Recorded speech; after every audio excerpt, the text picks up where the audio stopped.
Welcome. Thank you for joining us, whether you're joining us online or whether you're joining us here in person for our longest night service tonight, held with the Lancaster County chapter of the National Union of the Homeless, Tammy and Matt.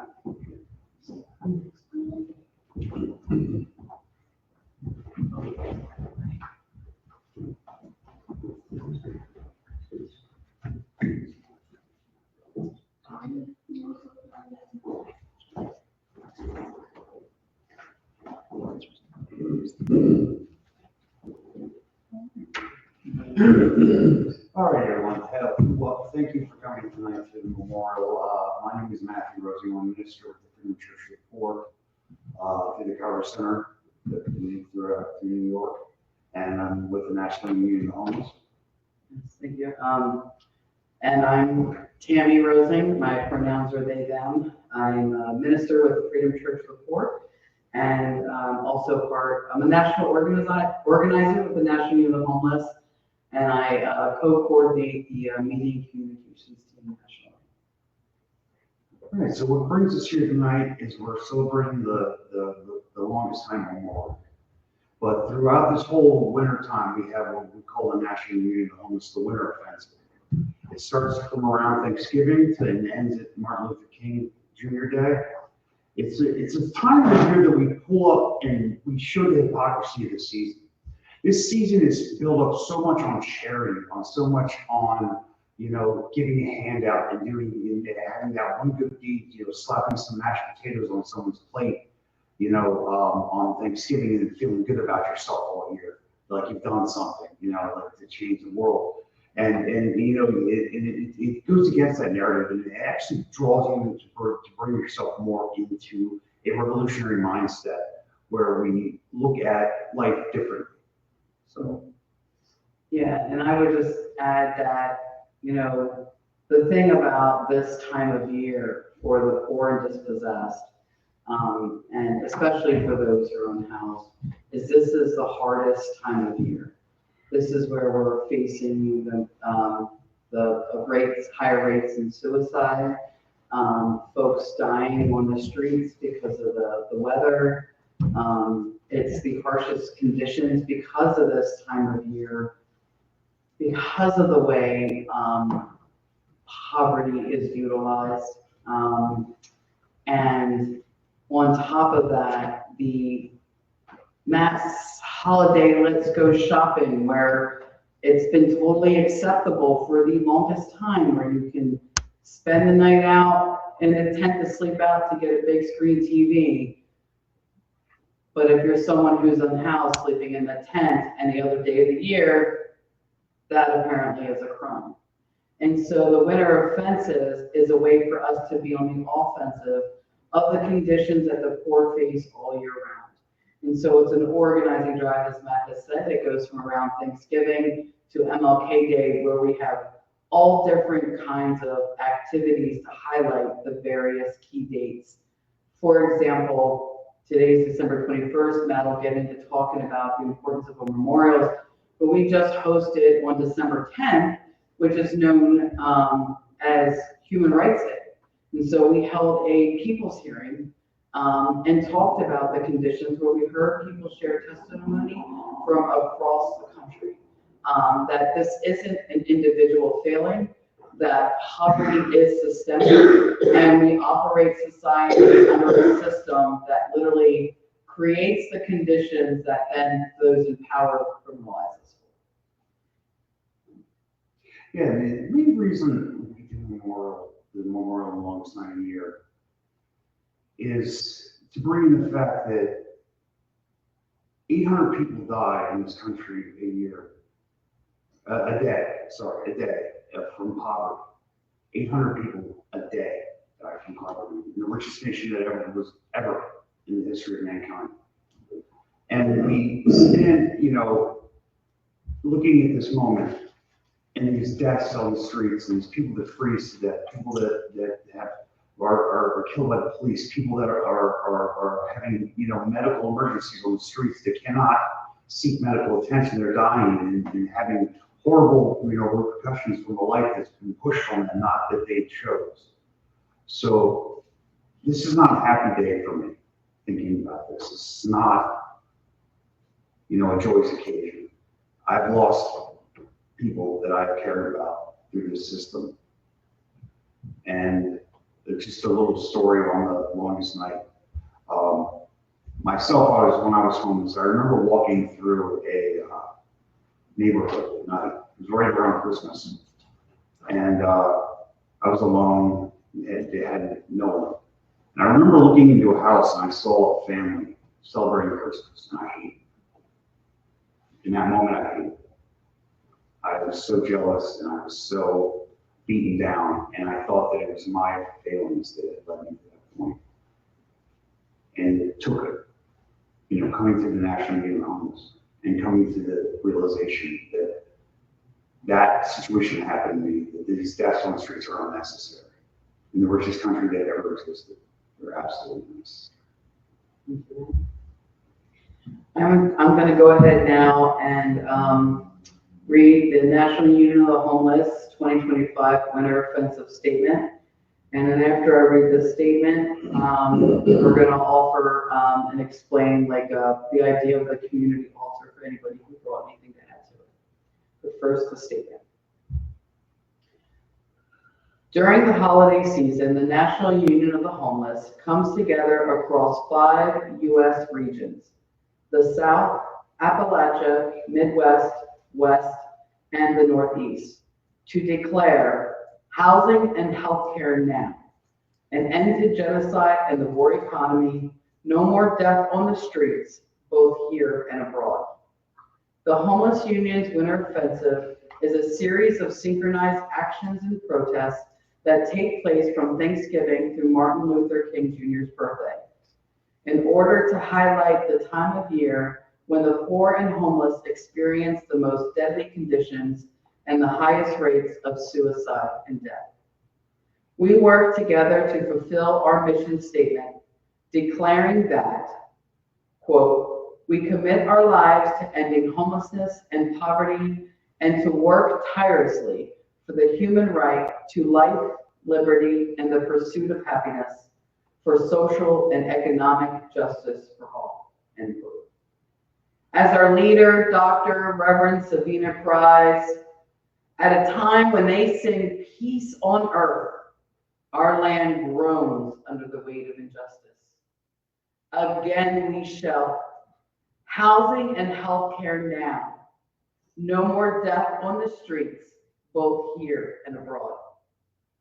As we enter 2026, we're also feeling the deadly effects of the June 28, 2024 Supreme Court decision, Grants Pass versus Johnson, as well as executive orders by state governors and the president that further criminalize homelessness and poverty.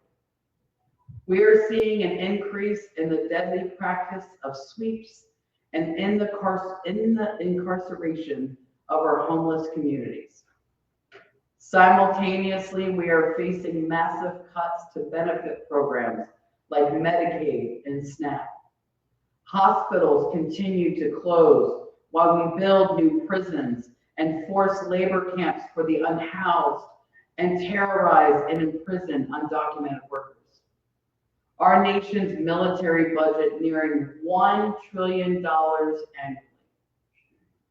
60% of the United States population reports they are struggling to make ends meet, while the top 10 billionaires grew their collective wealth by $698 billion in the last year alone. 10 people. We know there's enough food to feed everyone and that there are 24 empty homes for every single individual in need of one, while 1,000 souls will freeze to death on the streets this year, and homelessness and poverty continues to rise at record numbers. We declare no more. The Poor People's Campaign, a national call for more revival, has shown that poverty is the 4th leading cause of death in the U.S. and 800 people die every day in the richest country that ever existed in the history of the world. Our system is failing, and we are dying as a result of a system that puts profit over our lives. We mourn and lift up and honor the names of those we have lost.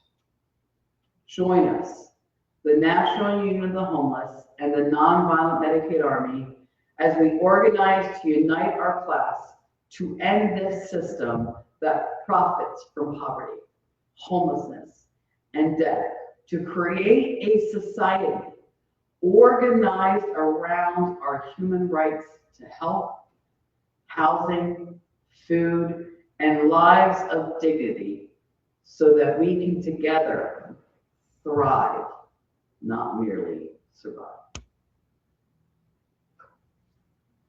With that, we want to open up the opportunity.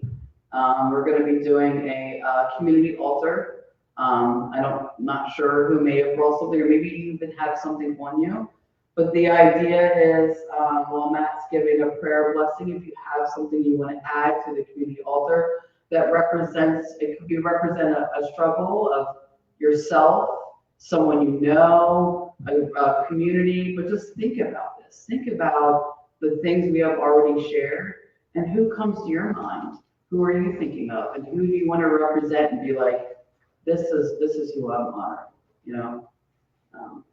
Yeah. And so that's what we're going to do. As Matt's praying and giving a blessing, we can come up and add our things to the table.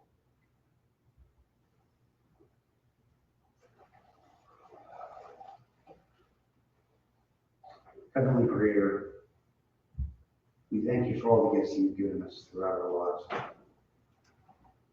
We thank you for the joy that you've brought us to the connection with other people. And we pray for justice for our brothers and sisters who have fallen because of this unjust system. We pray that their lives and their souls mean something, that their essence is human, that their divine spark does not go out.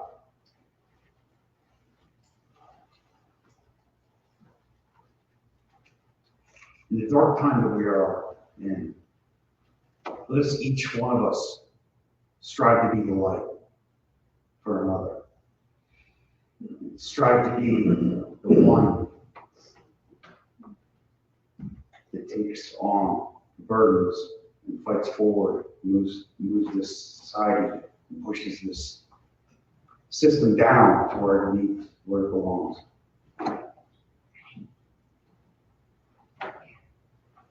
We thank you for all the gifts you've given us, all the gifts you will give us. Thank you for life over life. Amen. And again, just one last opportunity if anybody has anything they want to add. With that, I think it's passing it back to you, Mark.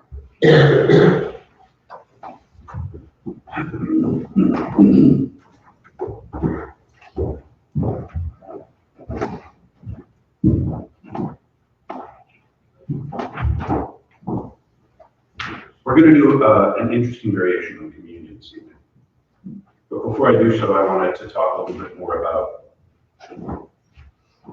the closeness of all of this to me, to this church, to this community. I am a Medicaid recipient. My family makes ends meet partially with SNAP benefits. And were it not for the incredible generosity of this church, I'm not sure where we would live, because we live next door to the parsonage.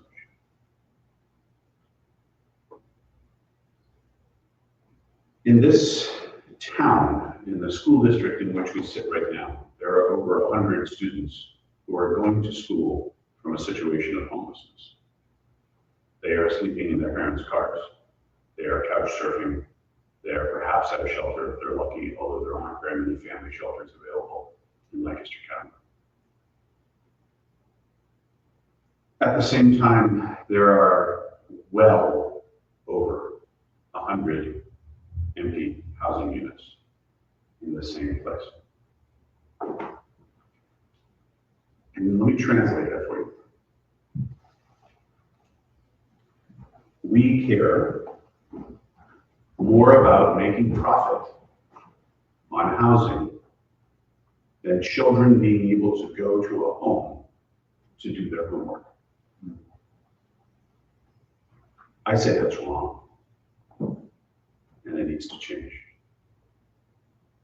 I think every student should have a home to go home to before we worry about landlords making profits.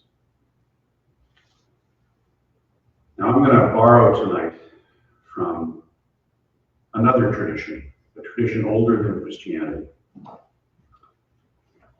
I'm going to tell you a story about a pomegranate. And a number of characters. The first one I'll identify is a young woman by the name of Persephone.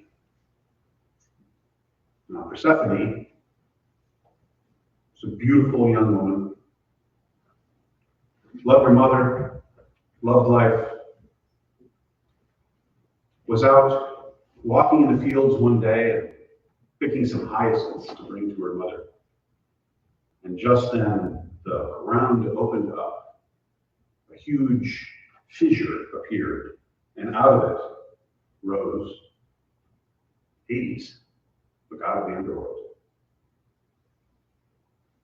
Persephone was frightened, of course, but just as she tried to run, he grabbed her and took her back down with him, down into the underworld. Well, it was pretty quickly that her mother, whose name was Demeter, realized she couldn't hear her daughter anymore. Now, Demeter was a goddess and had pretty good hearing. So the inability to hear her daughter disturbed her a great deal. She looked everywhere. She scoured the face of the planet looking for her daughter and couldn't find her. And when she realized that her daughter had been taken to the underworld by Hades, all of that fear and confusion turned to rage. She was as angry as she could be. Well, Demeter was a goddess, and she was the goddess of the harvest. And because she was angry, well, nothing grew. So all the fields, which yielded all the things that kept humanity alive, died. The weather turned cold, the leaves fell from the trees, the hyacinths no longer grew and bloomed. It looked for a while like humanity would be snuffed out. Like there wouldn't be anybody left after the famine that occurred because of Demeter's anger. So the chief god among these gods and goddesses, whose name was Zeus, made a decision and got a messenger named Hermes, fleet-footed fellow, and he took a run down to the underworld. When he got there, he expected to find Persephone, a captive, but instead he found her a queen, for she had married Hades, and was now the queen of the underworld. However, hearing this news, Zeus brokered what was likely the first shared custody agreement and made a deal. The deal was this. Persephone would remain half the year with Hades in the underworld as his queen. The other half of the year, she would be on Earth with Demeter, with her mother.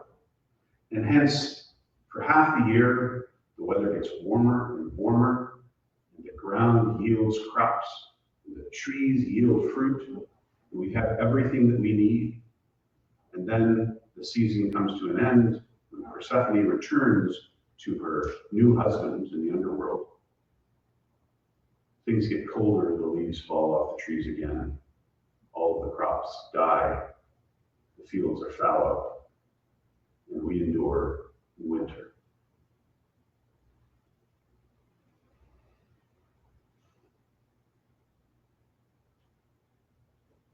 This is a reality, and that is a mythological explanation for the reality that we live in. But the reality that we live in, which is very close to us here at this longest night service, is that we do go through periods of deep darkness and also periods of growth and light. Sometimes the darkness overcomes us, as unfortunately it does for many people who don't have a house, a place to go home to in the winter months, especially around this time of year. So, in celebration of this, tonight, we're having a different sort of communion.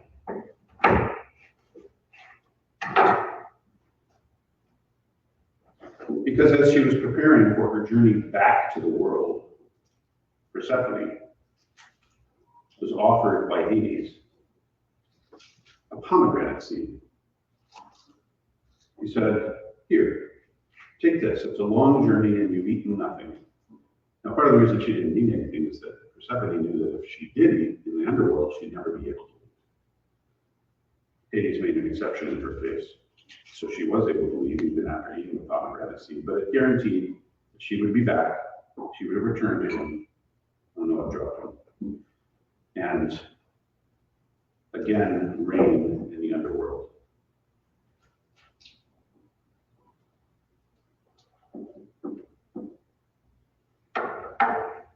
And so I invite you to join me in this somewhat strange communion.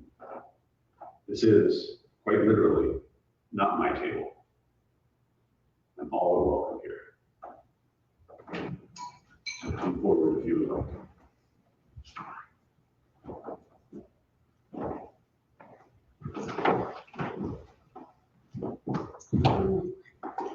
If you would always.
And the answer to your other question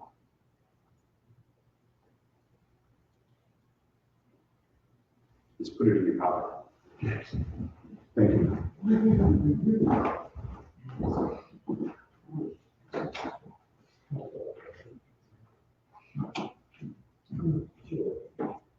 Okay. Thank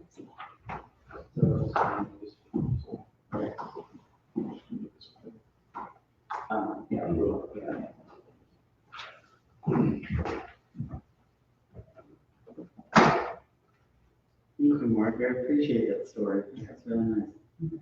All right, so this is the part of the ceremony where we're going to invite folks up to share. I know 2 folks right now that want to share, so I'm going to call them up first. But after that, if there's somebody here that wants to share, you're more than welcome to. With that, Charles, you said you wanted to share? Okay.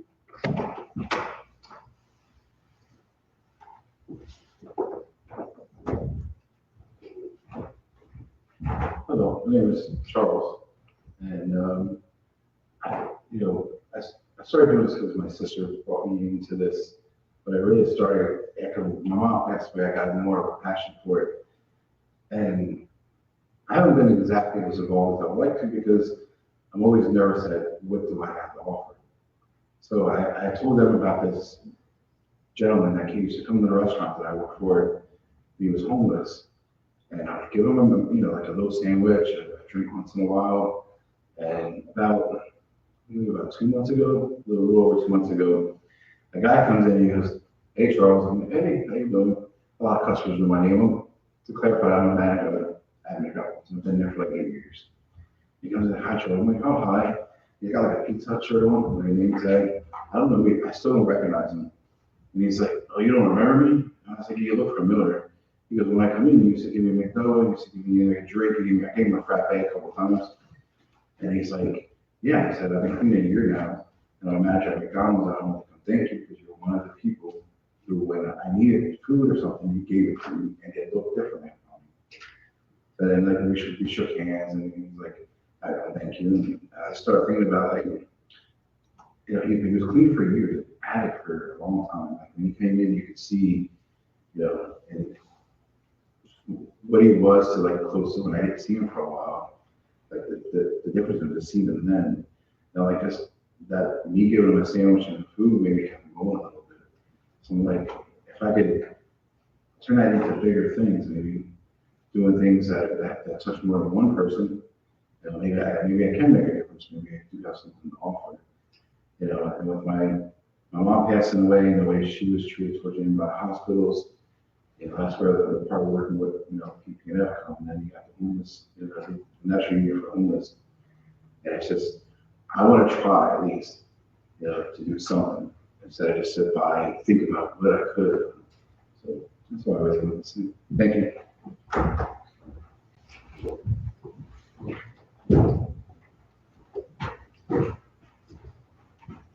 Thank you for sharing, Charles.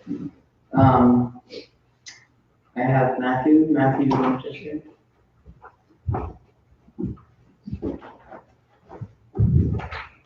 I wanted to share about my sister Yvonne, who died years ago from alcoholism.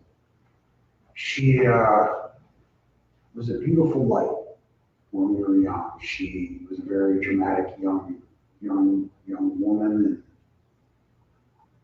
loved the arts, loved music, had a passion for life, really, that borderline in insanity at times, but it was fun. She was a really amazing human being.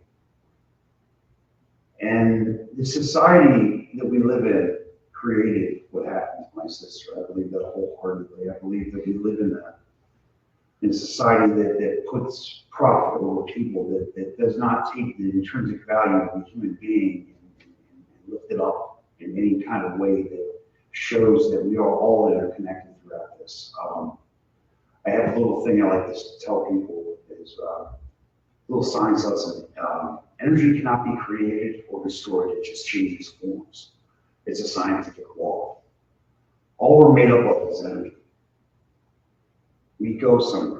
Things, this what we have right now isn't it, but this right now is it, if that makes sense.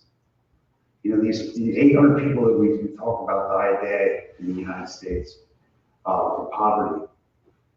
In the richest country that ever existed, we throw 40% of the food we create out when there are children starving. Pastor Mark talked about children not having a home to do their homework in. I mean, could you imagine that, being a child, trying to study and having no roof over your head, having no stability, having none of that, just because it doesn't make someone else money? That's the issue. That's the problem. And unfortunately, until we break that cycle with the society and move forward, we're going to have more deaths like Yvonne. We're going to have more pain in the streets. And we're going to have more suffering. We're going to have more memorials. So, thank you for letting me speak. Yeah,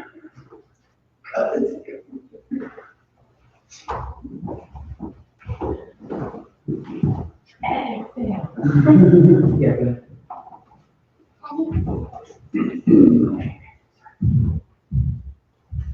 So I wanted to share a couple things. One is when I was living in New Hampshire,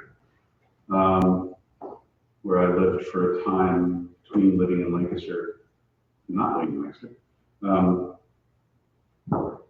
One of the associate pastors at the church that I worked at, now a reverend, Chris Cornell, great guy, I liked him a lot. Very upper New England progressive, wealthy white liberal, good person. One of the things that he decided to do, the seminary that he went to, which I believe was Andover Newton, which is up near Boston, had each person tailor their own community experience. And the community experience that he decided to do himself was to be homeless for 2 years. You remember that? So he changed his dress, he got a bunch of old clothes, got them dirty and so on and so forth, and went out into a homeless community as if he was just showing up from the street somewhere, didn't shave for a while, you know, and joined this community of homeless folks to stay on the street. Kept a secret cell phone in his pocket so that he could call for help if anything really happened. So this was his 2-week experience of homelessness. He made it 1 week. And then he called in and came home.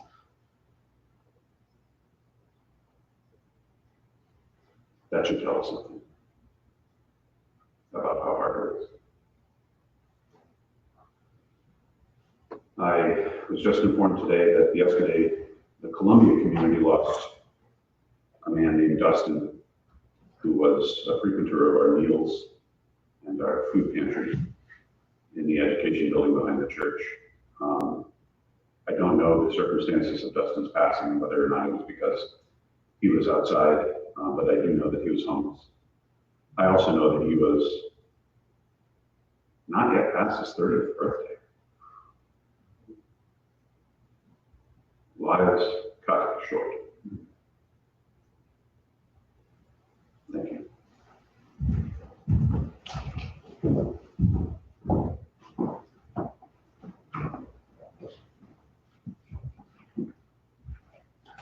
Thank you, Mark. Is there anyone here that wants to come up and share at all?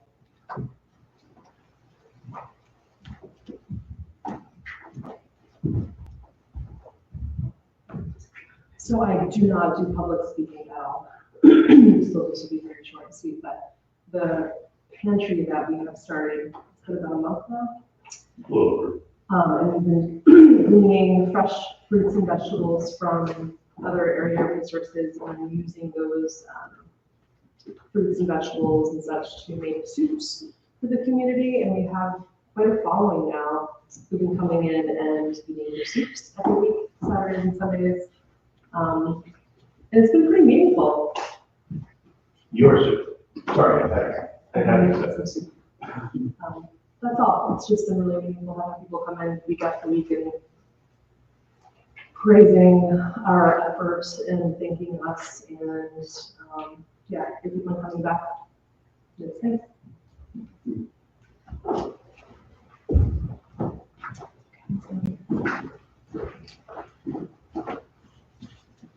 Thank you, Sharon. Is there anybody else that wants to come up and share? Okay. So there is a list of names that we're gonna read off here. These are folks that, whether it's they're personally like important to us individually, or someone else like gave us a name to add. They're kind of from all over, and also not from this particular year itself. It's not like, you know, too extensive, but could be a lot longer. But yeah, so we're gonna, I'm gonna read these names off here and do my best to make sure I try to pronounce everyone's names correctly. That is not one of my strengths, unfortunately. But first, I wanted to kind of share something. I think about the death of Ricardo Nunez, who was killed by police in Lancaster City. This would have been September of 2020. A week after, if I'm not mistaken, correct me if I'm wrong on this, of the city council voting unanimously to rezone the property that was once UPMC Pinnacle Lancaster. And although we may have gotten some wins out of taking on that fight, if we would not have taken on that fight, the wins would not even be what they are. If you know anything about UPMC, the University of Pittsburgh Medical Center, they are a multi-billion-dollar global healthcare profiteer that operates here as a nonprofit that essentially just gets some tax benefits. And so I shared that because what happened to Ricardo was totally preventable. He was someone who did suffer from severe mental health diagnoses. He was very well known in that regard, whether it be the police or whatever have you. When they closed that hospital, that was his hospital, and he lived about 7 blocks away. When they closed that hospital in end of February 2019, for a year and a half, that family struggled every time he was in crisis, taking him to a multitude of different hospitals, including all the way to Lebanon. One time here locally at LGH, they released him when he wasn't stable, didn't even inform the family, here he is wandering the city. You know what I'm saying? Like, so they had this struggle. But if they would have kept that hospital, and the only reason why it was closed is not because people didn't use it, it was because it wasn't profitable enough for UPMC to keep running and to do like what was right by the community to keep that. When we still have a hospital that is still over capacity, long waits in the ER, that has not improved with the expansion. And our fight was bringing things like that to light. And when that happened to Ricardo, we connected with the family, and we have heard their story, and they have shared that story at events of ours. And it broke my heart to know that, and it makes me wonder, would Ricardo still be alive if that hospital didn't close? How many people died during the pandemic because that hospital sat empty when the Army Corps of Engineers came in, examined it, and said they could have it up and running in a week and a half despite being closed and emptied out? But UPMC and those in power and the developers who stood to make millions off a development deal put that first. And our people in our community died unnecessarily.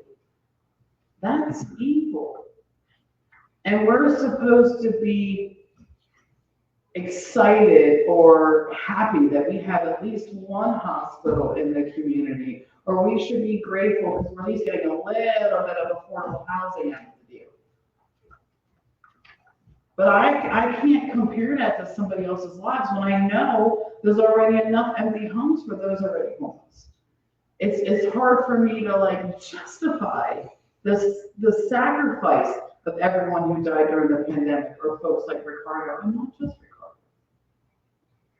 You know, we don't have the services that people need, but we're condemning them to a death sentence because we don't want to provide those services, so that the rich can just keep getting richer, why more and more of us fall into the ranks of the poor. Like we said, 60%. And so I'm gonna do my best here to read the names. Bruce Hockenberry, Colin Weller, Sherwood Baker, Lucy, I'm sorry, I cannot get that one. Berta Casares, I was just the wrong person to do this. Lucy Fisher, Frank Fisher, Tyler Rohr, Gregory Baines, Tammy Bell, James Shear, Ricardo Nunez, John Medbeck, Seth Charles, Joshua Kuzman, Yvonne Hollenbach, Isyadin Anawarrasa, Diamond Madsen, Ashton Clatterbuck, Miss Lillian Birch, Mario Farina, Louisa Rivera Colon, Sunny Swartz, Star Kennedy Romano, Keon Menduzzi, Chris Willis, Anne Francis Sissy, Trisha Ann Allerton, Adrian Rosing, George Hardy, Beatrix Stones, James King, Patrick Braswell, Miss Bernadine Kimball, Arrow Lynn.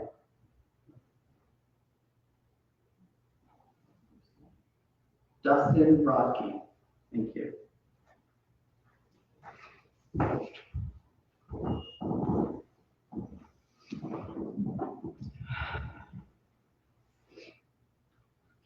Now we're going to go ahead, if there's no one else that wants to share a name,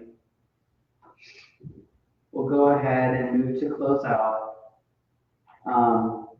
And with that, I encourage everyone here to get involved. I think about how for this past month we've been doing these events together. And I know my brain has been a moving and just all of these ideas and like excited about utilizing this space in partnership with doing those meals in the pantry. And so I encourage folks to get involved, or maybe you know someone that wants to like kind of help out with that, or maybe you're like, you know what, these folks are right. Like some of this ain't wrong. I want to do something too. Maybe you know someone who's struggling. You know, we're about to gear up and get organized and refocused and doing some of the stuff that we've done before as the union is to help folks sign up for state benefits and be a part of that process with them, because that is a very strenuous process. And we know the questions you actually have to answer. You don't have to answer all of them. So we're going to help folks with that process. We're also going to help fight for appeals if appeals happen. That does in fact come up, even if the folks don't qualify. People aren't aware of the changes that are about to come, like what it really means and the effects that really would happen when it comes to these work requirements in both SNAP and Medicaid down the road. So we're gearing up to be organized to help people through that process, be a support through eviction courts. We may be poor ourselves, and we are folks who have directly impacted. We have done this before. We have been through that before ourselves. And we want folks to not struggle alone. No one should struggle alone. And since the poor and dispossessed now make up the majority of this nation's population, it's about time we start coming to that realization that poverty just rises year after year after year, regardless of who is elected and who's in charge. That does not matter. The attacks happen regardless. And so we need to organize as a people, and we are looking at creating several like projects of survival projects of survival or a way for us to be in regular community with each other, meet a need, and offer the opportunity for folks to get organized, to be in community with one another. And as a part of that, we're building a modern day Underground Railroad project of survival network, because we are building a poverty abolitionist movement. And the Union and Freedom Church of the Poor are not doing it alone. There are a multitude of organizations that are taking up this fight, because if we don't do this, it's going to get worse until it gets better. But if we don't do this, then we have to, honestly. That's just the bottom line. We need to do this for the sake of the survival of the human race and this planet. With that, Mark, do you want to give a closing prayer?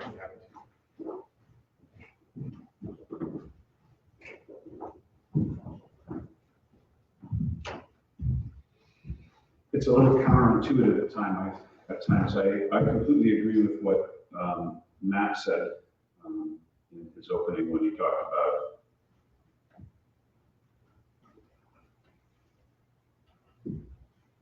a little bit of real talk for just a second, if that's okay.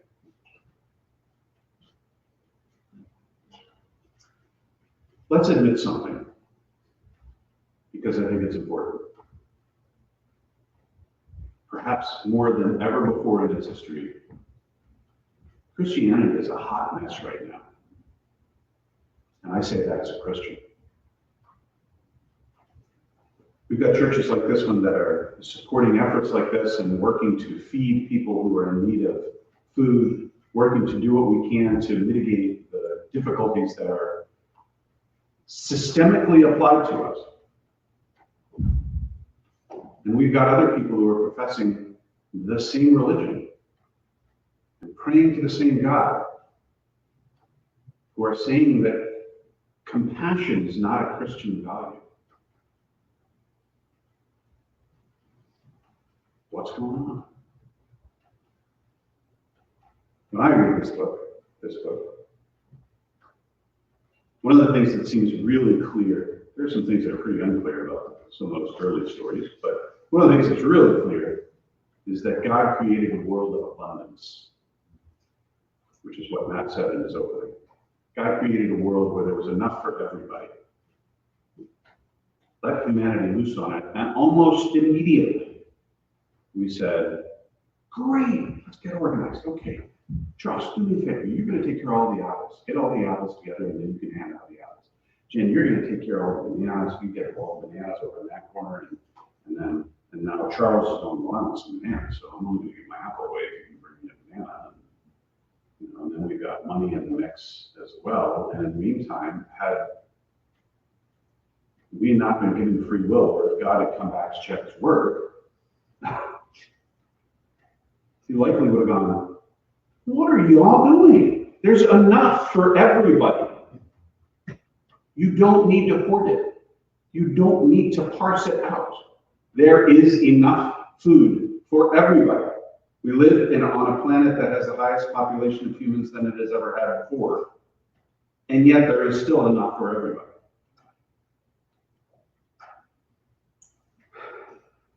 I'm going to pray, and we're going to finish.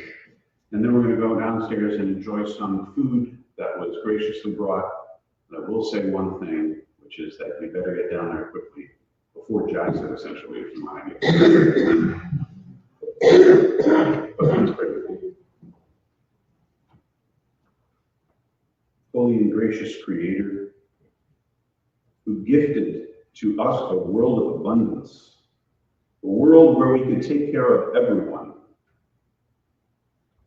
Give us the wisdom to do that.